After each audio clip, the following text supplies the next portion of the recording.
The air in San Felipe de Austin smelled of dust and fear. The boots of the Mexican dragoons struck the dirt ground with an arrogance that silenced the women's prayers and hardened the men's gazes. Leading them, Colonel Mateo Vargas rode not like a soldier, but like a soul collector. His small, dark eyes swept over the crowd forcibly gathered in the square, searching for the spark of defiance he so enjoyed extinguishing, and he found it on the face of a young woman no older than a girl, standing beside the dry fountain, Hope Barnett. Her chin was high, but the tremor in her hands betrayed the terror she felt. Vargas dismounted, the leather of his saddle creaking like a broken bone. He walked towards her, the jingle of his spurs a metallic omen. "Your father," he said, his voice low, almost intimate for all to hear. "They say he whispers words of treason against glorious Mexico. Where is he, girl?" Hope did not answer. Her blue eyes, clear as the Texas sky before a storm, fixed on a point beyond the colonel's shoulder. She swallowed hard, the knot in her throat too tight for words.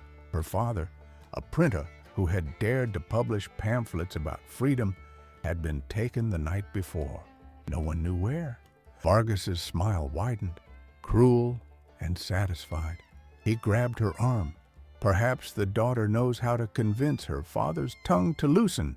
Hidden in the shadow of an alley between pitch barrels and the sour smell of spilled beer, a man watched. He wasn't from there.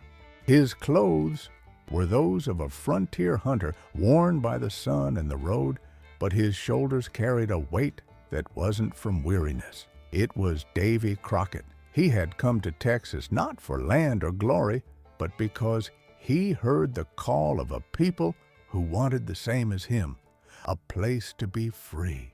He was not a soldier seeking war, but a man who understood that certain lines could not be crossed, and Vargas had just crossed one of them. A quick flashback, like the flash of lightning, hit him. A promise made to himself years before, upon finding a massacred settler family on the Tennessee frontier. "Never again," he thought, his jaw tight. "Never again will I stand by while the strong devour the weak." Crockett knew a gunshot would start a bloodbath the town couldn't win. Violence was a blunt tool, and this moment called for a surgeon's precision.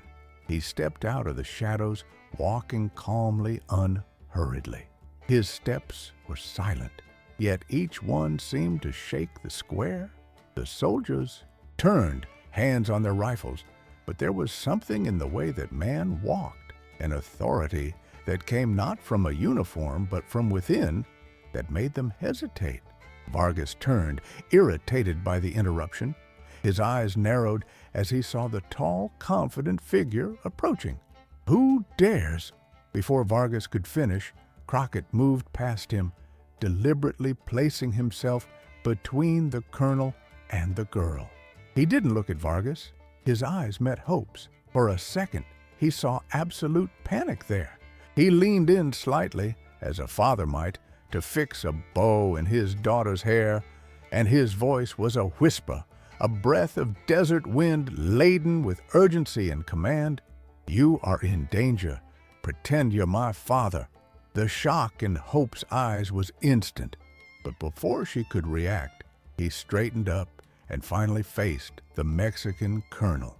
His expression was one of paternal weariness, tinged with controlled irritation. "Colonel," Crockett said, his voice deep and resonant, "I appreciate your concern for my daughter, but I assure you she knows nothing of men's troubles. We were merely passing through looking for a doctor." The lie hung in the air, bold and unbelievable. Vargas looked from Crockett to Hope and back to Crockett. A tense silence descended on the square. The dragoons waited for an order, a signal. The townspeople held their breath, awaiting a miracle or an execution. Vargas laughed, a low, guttural sound, devoid of humor. "Father?" he repeated, savoring the word as if it were poison. How convenient. A father appears out of nowhere at the exact moment I'm questioning a suspect. He took a step forward, invading Crockett's space. Prove it. The challenge was thrown, a spark ready to ignite the powder keg. If you believe a man's courage is measured by the strength of his fist, wait until you see what happens when it's measured by the speed of his thought and the firmness of his word.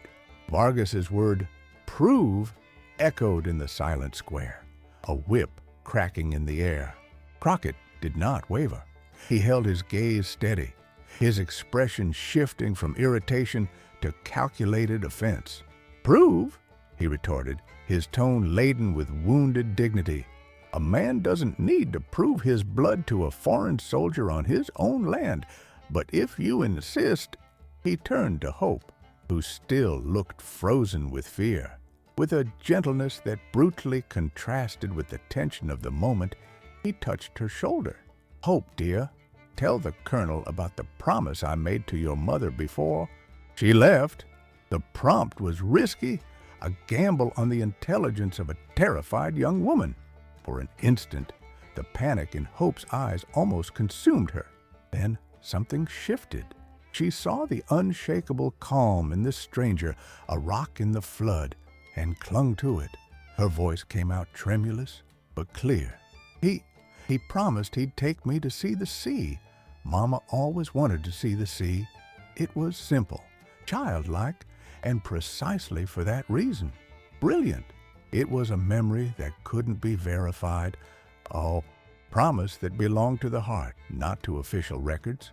Vargas frowned. The answer was not what he expected. He wanted a date, a name, a fact he could unmask. He received a dream. The sea, he scoffed, though a sliver of uncertainty had crept into his voice. How poetic. He stepped back, circling them like a wolf assessing its prey. Your arrival is suspicious. You both will come with me. I have more questions. It wasn't a victory, but it wasn't a defeat either. It was a postponement. Crockett nodded slowly. As you wish, Colonel. A conversation won't hurt anyone. As the soldiers escorted them out of the square, Crockett felt the townspeople's gazes on his back, a mixture of fear, confusion, and a spark of hope. They didn't know who he was, but they knew what he had done. He had stood in the way. In the Texas of that era, that was enough. Vargas's makeshift headquarters was the former judge's house, an adobe building now reeking of sweat, leather, and cheap authority. Inside, the Colonel's cruelty was more explicit. A farmer was tied to a chair in a corner, his face swollen and bloody. Vargas ignored him completely, sitting behind a massive oak desk. He gestured for Crockett and Hope to stand before him. Vargas's arrogance was his armor. He believed implicitly in his power, in the impunity his uniform afforded him. Now, he said, steepling his fingers, let's talk about your father, girl. A printer, wasn't he? A man who mistakes ink for gunpowder and freedom for treason. We have him, and he will talk. But perhaps you can spare us some time. He looked directly at Hope, his eyes piercing her. The list of his collaborators, the names. Give me the names, and your father might live to see the sun rise one more time. Hope shivered, tears finally welling in her eyes. Crockett intervened, his voice calm but with a thread of steel. The girl knows nothing, Colonel. She lives in the world of books and flowers, not of politics and war. A flashback hit at Crockett, sharper this time. Years ago, during the Creek War, he had seen a young officer trying to bully a native woman for information. The officer shouted, threatened, and the woman remained silent. Later, Crockett approached her with a canteen of water and a kind word. She told him everything he needed to know. Strength, he had learned, was a loud, ineffective instrument. Humanity was the master key. Vargas ignored Crockett and focused on Hope.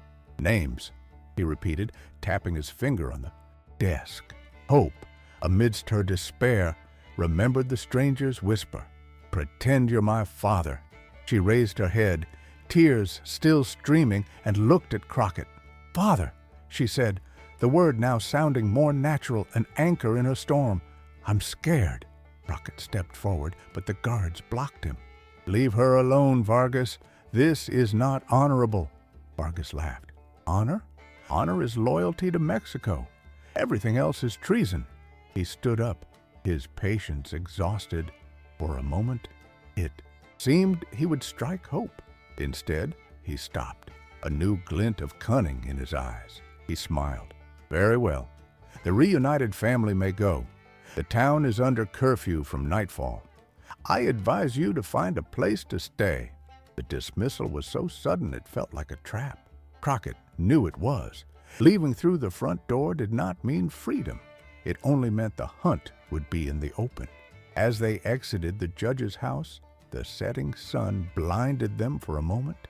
The town looked deserted, doors and windows shut. The silence was more frightening than screams. Every step away from headquarters felt heavy, watched. Crockett didn't look back, but he felt the eyes of Vargas's men on his back, unseen and omnipresent. The colonel didn't know it, but by stepping onto that ranch of human dignity, he had just awakened the wrong man. The freedom Vargas had granted them carried the weight of an invisible chain. Crockett knew their every move was being watched. He guided Hope down a side street, away from the town's main artery. "Don't talk," he murmured, without moving his lips. "Just walk. Keep your head down." Hope obeyed, her heart pounding against her ribs. The town she had known her entire life had suddenly become a foreign and hostile maze. Crockett led her through a labyrinth of alleys, past blacksmith courtyards and silent stables, until they reached the back of a modest chapel. Behind it, tied to a post, was her horse, patient and still. He helped Hope mount and then climbed into the saddle behind her, encircling her with an arm to steady her. "Hold on," was all he said. Instead of following the main road, he urged the horse across a shallow stream and up a goat trail that snaked through the mesquite-covered hills. He didn't gallop. He maintained a steady trot, conserving the horse's energy, putting distance and rough terrain between them and their pursuers. Only when the moon began to rise, painting the Texas landscape in shades of silver and charcoal, did he finally stop. They were in a small valley, sheltered by rocky outcrops. The only sound was the wind whistling through the cacti. This was the first time they had truly been alone. "Who are you?" Hope asked, her voice hoarse. "A friend," Crockett replied, dismounting and helping her down. "That's all you need to know for now." He built a small fire, shielded from the wind by the rocks, more for comfort than heat. He offered her a piece of jerky and a sip of water from his canteen. She accepted, hunger and thirst suddenly overwhelming. They couldn't stay there. They needed a refuge, a place where they could think and plan. And Crockett knew only one man in that part of Texas he could trust with his life. "We're going to Silas McAllister's ranch," he said, more to himself than to her. "It's about a half-day's ride from here." They reached McAllister's ranch at dawn. It was a place that seemed to have grown from the land itself, with an adobe house, sturdy corrals, and a sense of resilience. Silas McAllister came out to meet them, a Winchester rifle resting casually on his arm. He was a man carved by the sun and hard work, with eyes that saw everything and revealed nothing. When he recognized Crockett, his stern expression softened into a nod. "Davy, I thought the wind had blown you east." "The wind changed direction, Silas," Crockett replied, dismounting. "This is Hope Barnett. She's in trouble." Silas looked at the girl, then at the trail they had come from, and understood everything without needing more words. "Bring her inside. The woman will see to her. You and I have business In the kitchen, while Silas's wife looked after Hope, giving her a warm stew and kind words, the two men sat on the porch. Crockett explained the situation. Colonel Vargas, the arrest of Hope's father, the dangerous charade. Silas listened, his face a mask of granite. Vargas! He spat the name as if it were bitter. He's worse than a plague. He's not just here to hunt rebels, he's mapping the region's defenses. We intercepted one of his messengers last week. He's expecting a gold shipment to pay informants and a set of sealed orders directly from Santa Anna. Those orders, Davy, they detail troop movements for the coming weeks. If he gets them, we'll be blind and surrounded. The problem was far bigger than the safety of one girl. It was about the survival of the Texas independence movement. Crockett realized running wasn't an option. He couldn't just take Hope to safety and let Vargas continue his work. He had been dragged into the heart of the storm. We can't face him head on, Silas said, reading Crockett's mind. He has 50 dragoons. We're 2 men and a few ranchers. We won't use force, Crockett said, his gaze lost on the horizon. We'll use his head, his arrogance. He thinks he's hunting. We'll make him the hunted. The plan began to form, piece by piece, in the silence of the ranch. They needed information. They needed to know when and where the gold shipment and orders would arrive. And for that, they needed someone on the inside. That afternoon, Hope, now calmer and dressed in clean clothes, joined them on the porch. She had overheard the conversation. "I can help," she said, her voice firm. "I know the town. I know the people. The blacksmith's son, Luke, he works in the stables the soldiers use. He listens to me." It was a small victory, a thread of hope. Using young Luke as an intermediary, they began to gather fragments of information. The messenger with the orders would arrive in 2 days, coming from the south. Vargas planned to meet him personally at an old abandoned mission 10 miles from town. It was a mistake born of arrogance, of wanting the credit all to himself. Crockett and Silas spent the next 48 hours preparing, not cleaning rifles, but studying maps, not making bullets, but concocting a story. The lie that had begun to save a life now needed to expand, to become complex and lethal enough to deceive Abe Hall, colonel and his army. The powerful laughed, thinking he had fled like a coward. Little did they know that silence was just the sound before the shot. The abandoned mission of San Juan was a skeleton of stone and forgotten faith, a perfect place for secrets and ambushes. Crockett's plan was not an ambush of bullets, but of information. He and Silas arrived hours before the scheduled meeting, hiding their horses in a poplar grove a safe distance away. Hope had remained at the ranch, a difficult but necessary decision. Her role had been played out. Now, it was the men's stage. Using his frontier knowledge, Crockett moved through the ruins like a ghost. He wasn't looking for a place to shoot, but a place to observe and listen. Silas, meanwhile, prepared the second act of the plan.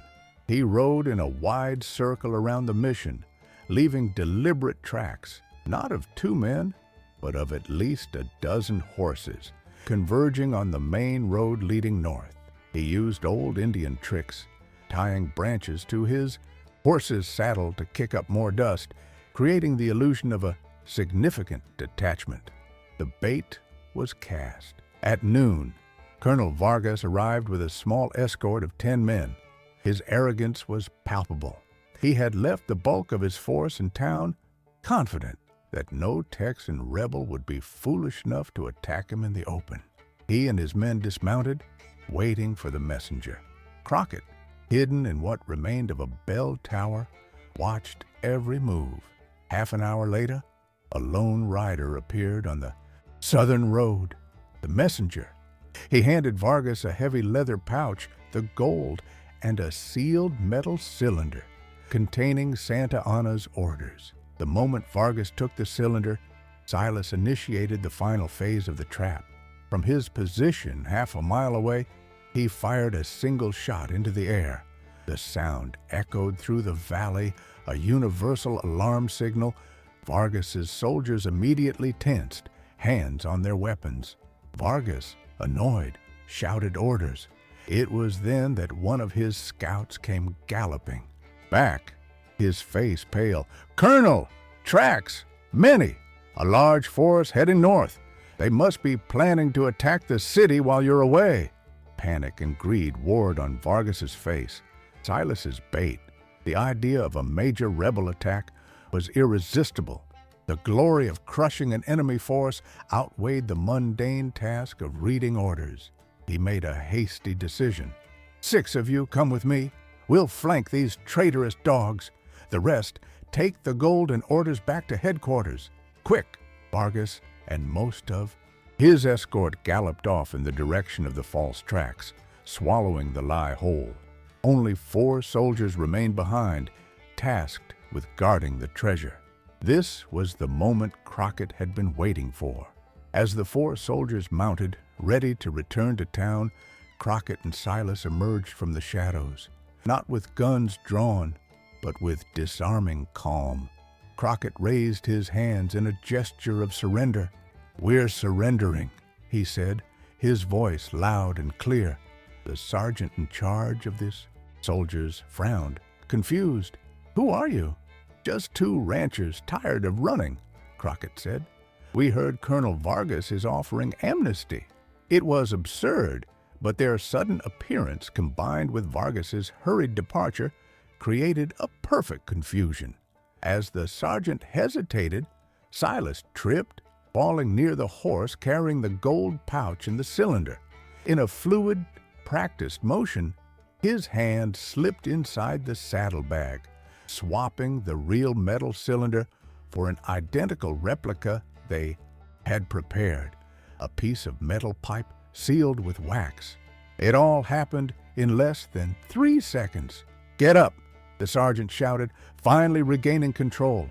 "You'll come with us." Crockett and Silas complied, now willing prisoners. The reversal was complete.